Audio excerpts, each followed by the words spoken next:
Hello everyone. In this lecture, I have the intention of giving you more and more examples to show you the applications of trigonometric identities. There is a word problem we want to discuss. It's showing the applications in aircraft engineering, applications of trigonometric identities. So the wings on an airplane are usually angled upward relative to the body or the fuselage of the aircraft. This is known as a dihedral angle and makes the aircraft more stable in flight, especially during the turbulence. So this is the wing of an airplane, and this is the body of the airplane on the left. And the wing makes a small angle of x degrees with the horizontal, okay? And the length of the wing is given to be 12 feet. So the question says an aircraft wing is 12 feet long and has a dihedral angle x. We want to find the vertical displacement above the bottom of the fuselage in terms of this angle x. That's what we want to find. So basically, if you draw a horizontal line from the bottom of the aircraft, you will see that you end up with a right angle triangle there. Angle x is the dihedral angle. The hypotenuse of this right angle triangle is actually 12 feet, which is the length of the wing of the aircraft. So we want to find the vertical displacement shown with h sub 1. So it's not that difficult to note that sine of x in a right angle triangle, sine of the angle, is the ratio of opposite over hypotenuse. So opposite side is h sub 1, hypotenuse is the length of the wing of the airplane, so that's 12. So when you cross multiply, you end up with 12 times sine of x equals h sub 1. So we see that the vertical displacement is easily found by multiplying the length of the wing of the aircraft, whatever it is, by sine of the dihedral angle. Now, this is a second design, so that was like sort of part A kind of question or introductory part. Some aircrafts have a double dihedral. So suppose that a wing is designed as shown in the diagram with an initial dihedral angle of x, which is showing at the bottom here, for the first 6 feet and an additional angle x for the next 6 feet. And we want to find the vertical displacement for this new aircraft with the new design, basically. So the goal is to find h sub 2. So we don't have the wing, which was 12 feet before, but sort of we've cut it in half, and we have the first 6 feet with a dihedral angle of x, and the second 6 feet with a double dihedral angle, which is 2x, okay? This is a new design. Engineers always try to come up with new designs to build new aircrafts, new machines, new everything. So we are going to say that this total height, h sub 2, is equal to h sub 1 at the bottom, which is the vertical height of the first 6 feet of the wing of the aircraft, and then plus the y, which is the top part. So h sub 2, which we want to find out, is equal to h sub 1 plus y. Now, h sub 1 is this first height. It can easily be found using the same technique we used in the first part of the question. We're going to grab the hypotenuse, which is 6 feet this time. It's not 12 feet anymore. Multiplied by the sine of angle x. So 6 sine x, that will be h sub 1, the bottom part here. And then the top part, which is y, it will be again the hypotenuse, which is 6 feet, times the sine of the double dihedral angle. So it's going to be 6 times sine of 2x, basically. So here we get h sub 2 equals 6 sine x plus 6 sine of 2x. If you factor 6 out, you get sine x plus sine 2x inside the brackets. But then sine of 2x, using the double angle formula for sine, so you see that here we are using trigonometric identities. Sine of 2x is 2 times sine x cos x. We have studied all these formulas in the past. So if you substitute 2 sine x cos x for sine of 2x, you will notice that sine x becomes a common factor for the next step. So we're going to factor sine x out, and we end up with 1 plus 2 cos x inside the brackets.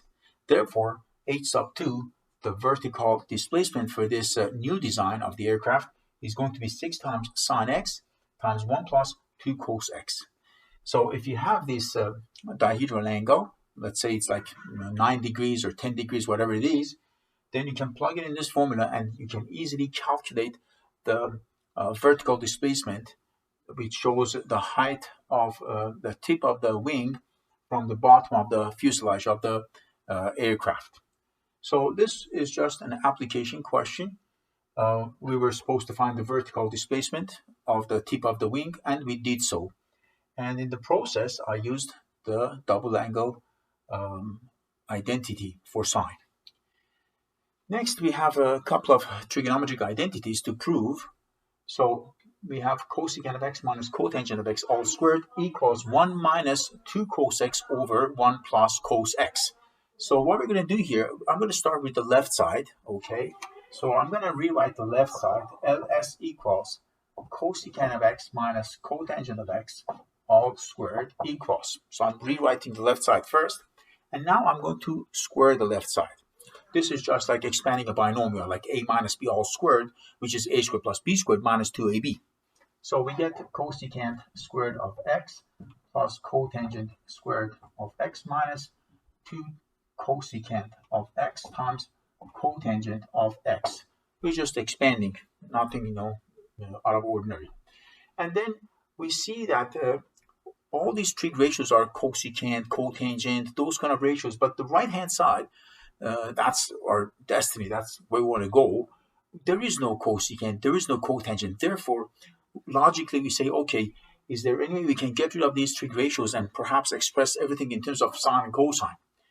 So I'm thinking of what is that identity we know about cosecant squared of x.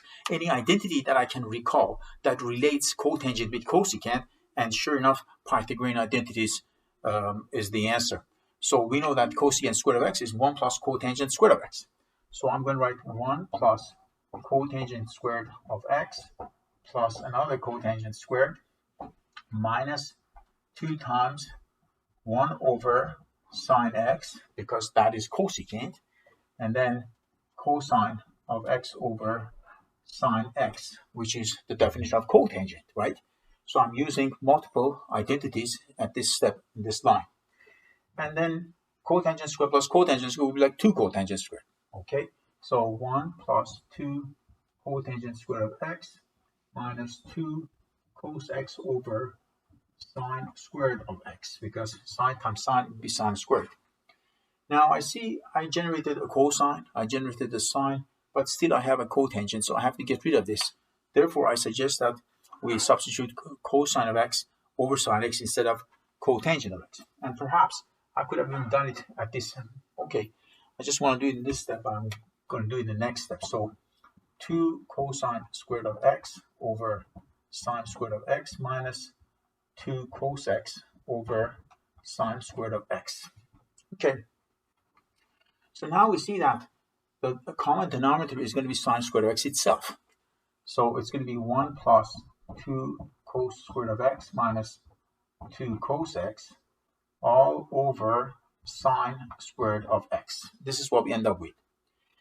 There's not room here. I'm going to write horizontally, but you can copy vertically. So we're going to go 1 plus. So I'm going to factor 2 cos x out. So I get cos x minus 1 all over sine squared of x. That's what I do. I factor 2 cos x out in the numerator because that's the common factor. And in the bottom, instead of sine squared of x, I suggest I substitute it with something else because there is no sine on the right-hand side. You should always keep an eye on the right-hand side, which is your destination. You want to reach that right side. So if you see there's no sine x or there's no cotangent, there's no cosecant, then you have to somehow apply some identities to get rid of these ratios. So right now, I want to get rid of sine squared of x. I want to write something in terms of cosine. So I start thinking, what is that identity that relates sine x with cos x? And sure enough, Pythagorean identity. So I can write 1 minus cosine squared of x. That's what we write. Okay, so 1 minus cos squared equals sine squared, obviously. And then the bottom, actually is in the form of a difference of squares. It reminds me of a squared minus b squared, which can be factored as a minus b times a plus b. So I'm going to factor the denominator. So I get 1 minus cos x times 1 plus cos x. And then at the beginning, I have 1 plus. So I rewrite that. So 1 plus. And the numerator is 2 cos x times cos x minus 1. Now, the thing is that the denominator is 1 minus cos x, but the numerator is cos x minus 1. So there's a difference of negative sign here. So if I factor negative 1 out in the numerator, then this cos x minus 1 automatically becomes 1 minus cos x. But then that negative would be written in front. So 2 cos x, 1 minus cos x, all over 1 plus cos x times 1 minus cos x. So now you see that top and bottom have this common factor of 1 minus cos x, which can easily cancel out each other. So if these two cancel out each other, what is left in the top is only 2 cos x, and what is left in the bottom is only 1 plus cos x. So the final answer would be 1 minus 2 cos x over 1 plus cos x, which is actually the right-hand side we wanted to reach. Therefore, we proved that left side equals right side. So you see that we started by expanding the expression inside the brackets, and then we started using Pythagorean identity, 1 plus cotangent squared equals cosecant squared of x. And then we simplified a little bit. We also used the quotient identity and the reciprocal identity for cosecant. And then we combined the two fractions, and then we factored 2 cos x out. It was a common factor.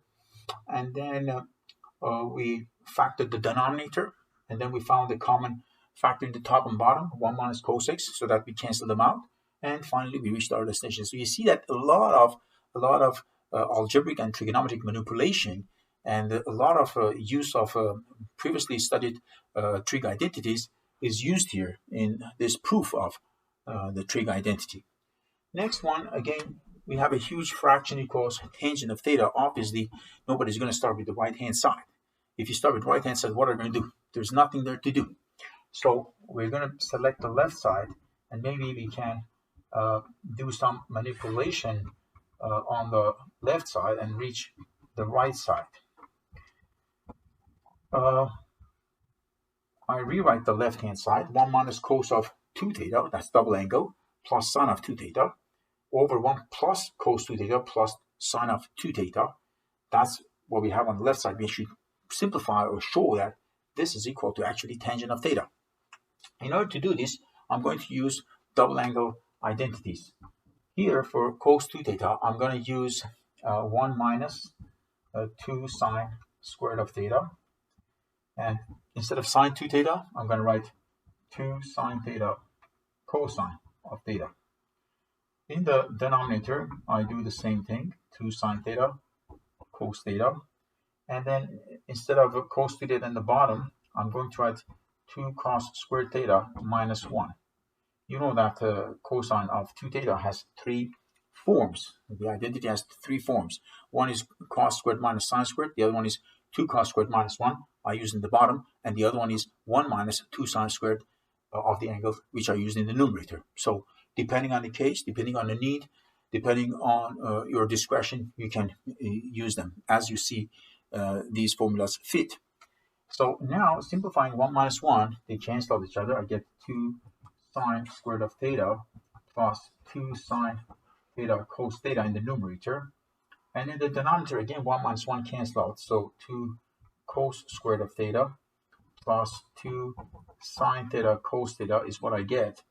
And now here you may notice that 2 is a common factor, not only in the numerator, but also in the denominator. So if you factor 2 out in the top, you factor 2 in the bottom, you can cancel them out. So 2 is gone, basically. And then sine theta is also a common factor in the numerator. And in the denominator, cos theta is the common factor. So why don't we just factor 2 sine theta in the top? So we get sine theta plus cos theta. And in the bottom, we factor 2 cos theta, which is the common factor. And again, we get cos theta plus sine theta. Now, it's needless to say that sine theta plus cos theta is a common factor in the top and bottom. They cancel out each other. and 2 over 2 is 1, and sine over cos is just tangent, according to the quotient identities we have studied, and this is actually equal to right side. So we started with left side, and we proved that left side is equal to right side. So this was our first identity, and that was the second one. In this lecture, I gave you 2 examples of proving trig identities. I know we have talked about this in the past, but 2 additional, examples on proving trig identities. And I also showed you a word problem, which was an application question, and we used double angle formula for sine in this aircraft design engineering question. Thank you very much, and keep practicing.